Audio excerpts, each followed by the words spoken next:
O principal erro da escola é tentar formatar todo mundo dentro de um quadrado.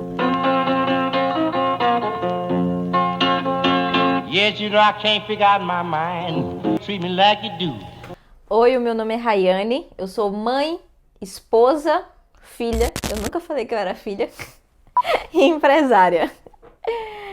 A gente traz aqui vídeos semanalmente falando sobre temas do cotidiano, sobre criação, educação de crianças, sobre rotina e dia a dia. E hoje a gente traz um tema que é mais voltado para a área da educação. Aqui atrás da câmera tá meu marido, que é quem traz o tema, e eu discuto sobre, e é basicamente isso. E o nosso intuito é conseguir contribuir de alguma forma para o desenvolvimento, né, teu, da tua família e da criação dos seus filhos. E o tema de hoje é... Estamos educando os nossos filhos para o futuro ou para o passado? Educação. Educação é um tema muito amplo, porque eu acho que o tema educação, ele passa por dentro de casa, que é o polo, digamos assim, o ponto principal, mas ele passa também pela escola. E quando a gente olha hoje para o sistema de educação, eu acho que a gente vê um formato muito quadrado. E quando a gente vai para o mercado de trabalho, a gente vê um formato muito dinâmico, muito multifacetado, onde uma pessoa quadrada não cabe. Então, quando você fala sobre educar para o passado ou para o futuro, eu acho que esse é o principal ponto do formato da educação. A educação que a gente está dando aos nossos filhos dentro de casa, né?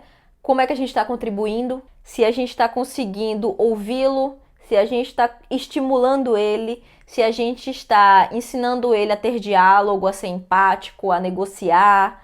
O que é que a gente está estimulando e ajudando e formando o nosso filho, né, sobre educação. E no âmbito escolar, como a escola está formando essa criança para o futuro.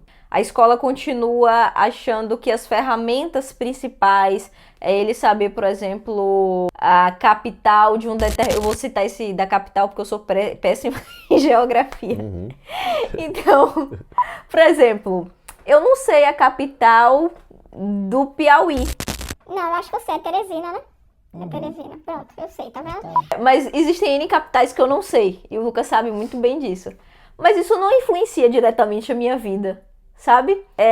Então eu acho que o que falta na escola é justamente ter uma segmentação, algo que de fato potencialize essa criança, que faça com que essa criança atinja objetivos maiores que vão além do saber a capital, tá? E quando eu falo isso, não é que eu esteja desmerecendo o fato dele saber. Isso é fundamental. Inclusive, o Lucas ganha muito mais dos jogos de geografia do que eu. Mas assim, quando a criança... E isso é normal, porque todo adulto, ele tem uma aptidão maior para alguma coisa. Então, o adulto, ele é melhor em resolver um problema, é melhor em pensar em estratégia, é melhor em uma oratória. Então, o formato de educação, ele está ajustado para esse tipo de adulto que o mercado precisa, né? E quando eu falo mercado, é o mercado de trabalho, de empreendedorismo, o mercado como um todo. A criança que se comunica bem, ela tem isso estimulado para que ela se comunique bem depois, quando ela estiver no mercado de trabalho. A criança que é boa na resolução de problemas, ela é fomentada a resolver problemas, eu acho que é basicamente isso. Educar para o futuro é educar para o que a gente não sabe ainda que vai vir pela frente, porque o futuro está sendo construído, né? Então, quem imaginou que hoje ia ter carros que dirigem sozinho, que vai ter um chat onde é uma inteligência gigantesca, que você pode perguntar qualquer coisa que ele te fala sobre. Então, acho que é munir de ferramentas pro futuro e não ficar tão atrelado numa ementa pronta e quadrada e encaixar essa criança nisso, né? Eu acho que esse é o principal ponto. O que é que tem na escola tradicional? O que é que você julga tradicional que vale a pena preservar? E o que é que existe nessa escola tradicional que, como você falou, que precisava ser reavaliado, né? Sim. Acho que muita coisa. Eu acho que manter Acho que disciplinas nucleares, a questão básica ali é fundamental. Porque, por exemplo, matemática e português é a base de tudo. Você consegue ficar bem em física se você for bom em matemática. Você consegue ficar bom em história se você for bom em português. Então, disciplinas como essas são importantes e não devem nunca sair, né, do escopo da estrutura. Mas eu acredito que haja a necessidade de dar um foco maior em temáticas mais atuais, mesmo dentro dessa disciplina. Ou seja, desenvolver oficinas, projetos, dentro do que a gente vive hoje. Então, por exemplo, uma criança tem uma certa dificuldade na parte de biologia e de português. Imagina você desenhar com a criança um projeto voltado para algo socioambiental, onde ela desenvolve uma empresa e nessa empresa ela precisa estruturar um plano empresarial, onde vai envolver estudo, né?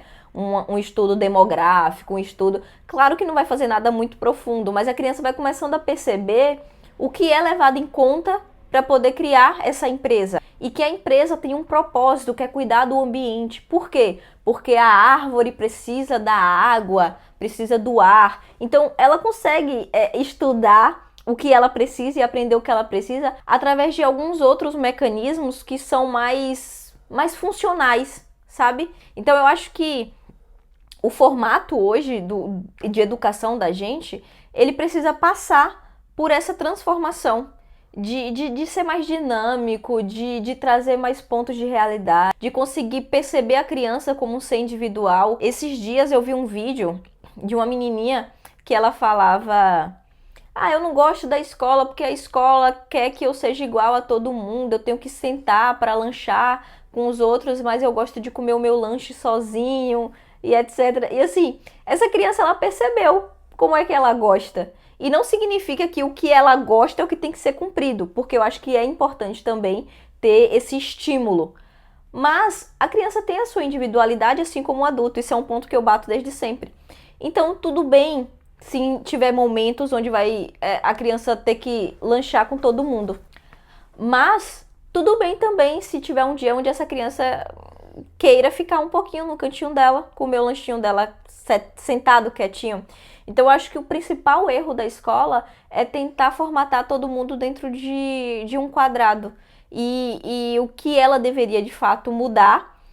A base é muito boa, né? A gente está aqui falando porque a gente teve uma base. Então, a base, ela é boa, mas ela precisa ser ajustada, né? Ela precisa passar por atualizações.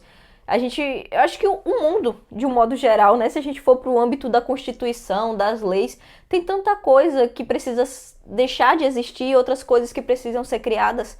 Hoje eu percebo que as escolas ficam muito amarradas às regras, né, que ela tem que seguir, e às vezes se prende de pensar um pouco diferente. Porque, de fato, pensar diferente dá trabalho, né? E os professores estão quase sempre sobrecarregados e cansados, e com baixo estímulo. Então, é meio que uma coisa que ninguém quer muito mexer. Acho que é esse o ponto, né? É uma experiência que a gente teve aqui na escola, quando a gente veio morar cá em Portugal, que eu achei interessante em relação aos valores, que eu fiz essa pergunta sobre a escola. Eu tava lembrando do Calil, tem nas paredes, assim, falando sobre valores, tipo, essenciais de um ser humano, né? Tipo, tinha solidariedade, sei lá, empatia, tinha muita coisa que eu resgato a memória, assim, não lembro das escolas tocarem muito nesses assuntos, né? Até as que tem o cunho religioso de ser católica ou de alguma outra religião, mas de bater muito nessas teclas da formação do ser humano, né? Por mais que existem as matérias, as disciplinas, mas acho que a função principal da escola é reforçar e formar um ser humano, né? Exatamente. Cidadão. É isso, porque gera muito essa discussão, né, de educação. Mas a escola não educa, a escola tá lá para dar conteúdo, quem educa é os pais. Eu acho que é um serviço complementar. A criança passa uma boa parte da vida dela na escola. Então, se a escola consegue exercer esse papel também na formação do ser humano, todo mundo ganha, inclusive a sociedade, que vai ter um ser humano melhor, né? Porque tem aquela máxima, né? Não adianta você ser um milionário, um trilionário, se você não cumprimenta o porteiro, se você não trata as pessoas bem. Então, É isso, eu acho que a educação é um todo, é um complemento, escola e casa, e acho que todo mundo tem muito a aprender, a evoluir. Eu, como mãe, tenho muito a aprender, a evoluir. A escola do meu filho provavelmente também. E o formato de educação, ele de fato precisa passar por esse ajuste, né? Então é isso. Hoje o tema foi sobre educação. Eu espero que esse vídeo contribua, tá? De alguma forma aí, te ajude. E se você gostou desse conteúdo, não esquece de curtir, seguir a nossa página e deixa aqui nos comentários algumas sugestões de temas pra gente trazer.